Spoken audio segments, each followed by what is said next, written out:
मैंने आज तक कभी नहीं देखा कि किसी भी अमेरिका के प्रेसिडेंट के आखिरी हफ्तों में इतनी सारी वॉर शुरू हो जाए जितना जो बाइडेन के टाइम में शुरू हो रही है। सीरिया इस टाइम हर जगह हॉट टॉपिक बन चुका है। अगर आप वर्ल्ड मैप पर देखेंगे तो सीरिया इस जगह पर लोकेटेड है। आज दुनिया भर में सीरिया पर चर्चा हो रही है। हर कोई जानना चाहता है कि आखिर सीरिया में चल क्या। सीरियन आर्मी ने रिसेंटली अपने कुछ इलाकों से हटने की अनाउंसमेंट कर दी है। इस बीच रशिया ने अलेप्पो नाम के सिटी पर बमबारी शुरू कर दी है। यह सीरिया की एक इंपॉर्टेंट सिटी है। वहीं इसराइल इस कंफ्यूजन में है कि वह किसका सपोर्ट करे। दूसरी साइड टर्की ने अचानक एक ऐसा स्टेप उठाया जिसने दुनिया के कई इस्लामिक कंट्रीज को चौंका दिया है। लोग उम्मीद कर रहे थे कि टर्की इसराइल के अगेंस्ट एक्शन लेगा, लेकिन टर्की ने खुलकर उन ग्रुप्स का सपोर्ट करना शुरू कर दिया है जो सीरिया पर कब्जा करना चाहते हैं। इस रीजन से एक नई वॉर छिड़ चुकी है जिसका असर पूरी दुनिया पर पड़ सकता है। सिंपल शब्दों में समझें तो इस टाइम सीरिया में हालात बहुत बिगड़ चुके हैं। मैं आपको सीरिया की कंडीशन आसान तरीके में समझाऊंगा ताकि आप इसे आसानी से समझ पाएं। सीरिया का मैप अगर आप देखोगे तो ऐसा लगेगा कि यह पूरा देश एक साथ है, लेकिन रियलिटी इससे अलग है। सीरिया का बड़ा हिस्सा बशर अल असद के कंट्रोल में है, जो वहां के करंट प्रेसिडेंट है।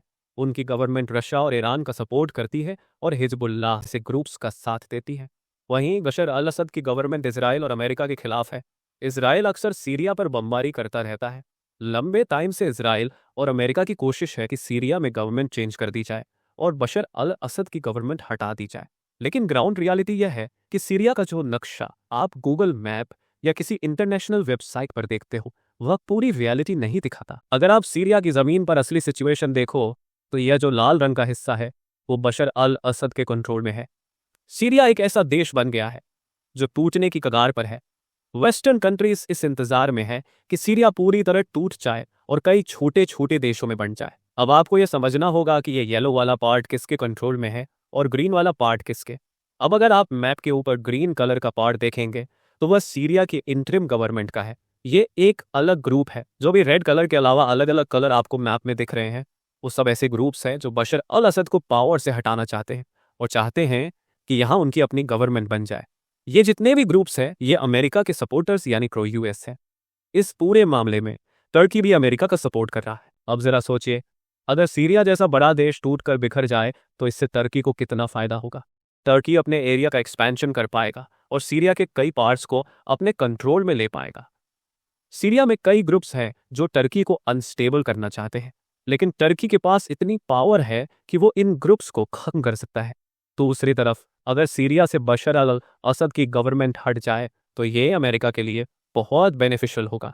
ऐसा इसलिए क्योंकि बशर अल असद के रशिया के प्रेसिडेंट व्लादिमीर पुतिन के साथ बहुत क्लोज रिलेशंस हैं। बशर अल असद की गवर्नमेंट ने रशिया को सीरिया में और खासकर मेडिटेरेनियन इलाके में कई मिलिट्री बेस बनाने की परमिशन देकर रखी है। रशिया हर मुमकिन कोशिश करेगा कि बशर अल असद की गवर्नमेंट बनी रहे। जब बराक ओबामा अमेरिका के प्रेसिडेंट थे तो अपने टेन्योर के आखिरी कुछ सालों में उन्होंने सीरिया पर हमला करने का लगभग डिसीजन कर लिया था, लेकिन लास्ट मोमेंट पर रशिया ने अपनी मिलिट्री वहां भेज दी और बशर अल असद की सरकार को गिरने से बचा लिया। अगर रशिया ने यह स्टेप नहीं उठाया होता तो अमेरिका सीरिया पर बड़ा हमला कर देता। उस टाइम बशर अल असद ने खुद कहा था कि रशिया ने उनकी सरकार और देश को बचाया है। इसलिए अभी भी अमेरिका, इसराइल और टर्की बशर अल असद की गवर्नमेंट को कमजोर करने की कोशिश में लगे हुए हैं। टर्की पहले सीरिया के मुद्दे पर एकदम चुप था, लेकिन सडनली जो प्रो टर्की फोर्सेस है जैसे कि सीरियन साल्वेशन आर्मी, उन्होंने सीरिया पर हमला कर दिया। आपको जो ये अलग अलग ग्रुप्स दिख रहे हैं जैसे फ्री सीरियन आर्मी, ये रियलिटी में यूएस, इसराइल और टर्की के सपोर्ट में है। 2015 से लेकर 2017 तक इन ग्रुप्स की शुरुआत हुई।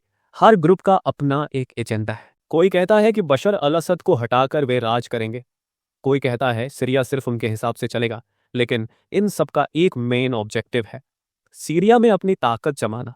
जो रेड कलर के पार्क मैप पर आपको दिख रहे हैं वो सीरिया के बाकी इलाकों से अलग है। बाकी इलाकों पर कब्जा जमाए हुए ग्रुप्स का सिर्फ एक एजेंडा है, बशर अल असद को पावर से हटाना और साथ ही सीरिया में मौजूद रशिया के मिलिट्री बेसिस को खत्म करना।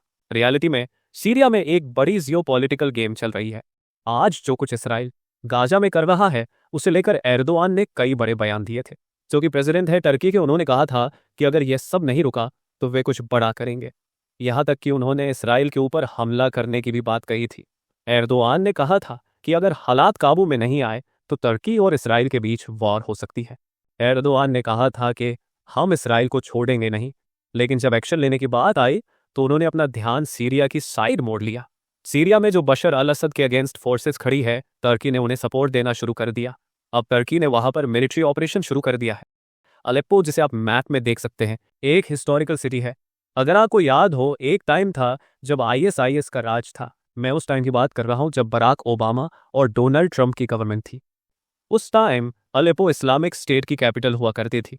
फिर बाद में रशिया की हेल्प से अलेप्पो को इस्लामिक स्टेट से फ्री करवा लिया गया था।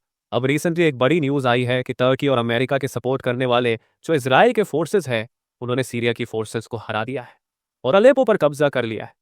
अलेप्पो अब सीरिया और रशिया के हाथ से निकल चुका है। रशिया इस पर गुस्से में है और उसने अलेप्पो पर बमबारी शुरू कर दी है।